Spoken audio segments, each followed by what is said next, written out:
Okay, where we ended last time was with the question, ¿Cómo blank llama usted?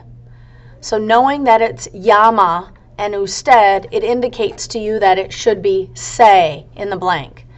And then again, irregardless of the question, ¿Cómo te llamas or ¿Cómo se llama? You respond, Me llamo Señor Sánchez. Me llamo Julia. And then now we're asking a question, blank te llamas. And remember, no matter what the question is, it is como, accent over the O.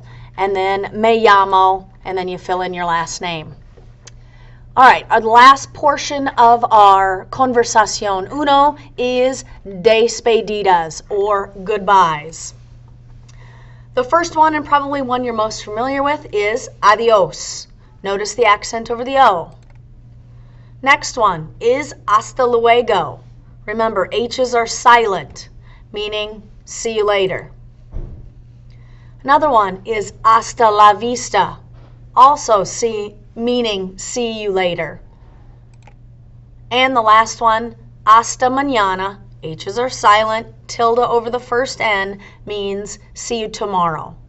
Again, these are non-specific to time of the days or informal or formal, so you can use them anytime. All right, for your quiz, you are going to be working with a partner of your choice. You are going to run through this conversation twice. Once when you will be starting the conversation and initiating it by running all the questions.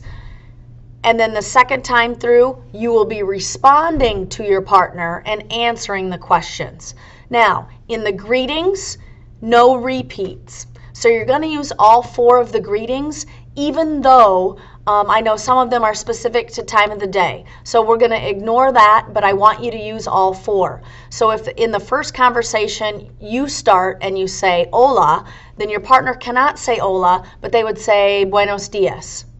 And then the second time through the conversation, your partner would start, cannot use hola, or cannot use buenos dias. So they would say buenas tardes, and then you would have to respond with buenas noches. Now I know it doesn't make a lot of sense literally, but without doing this, many of you would remember hola, and that would be it. And then remember, the next portion is the question, how are you? And give a response. And then what is your name? Give a response. And then the last thing you're going to say are the goodbyes. And again, kind of like the greetings, I want you to remember all 4, so no repeats. So if you use adios the first time, the partner cannot use that, so they might say hasta mañana. And then the second time through, you would have to use hasta la vista and hasta luego. All right, the last thing is just simply a review crossword puzzle that we will do together in class. If needed, you could try to figure these out using the clues on the left and filling them in by counting the letters. Sometimes the accents and tildes don't always match up, just because Spanish is a little bit different, and when you create a crossword, sometimes that doesn't work. But for the most part, you could do this as just a simple review for the quiz.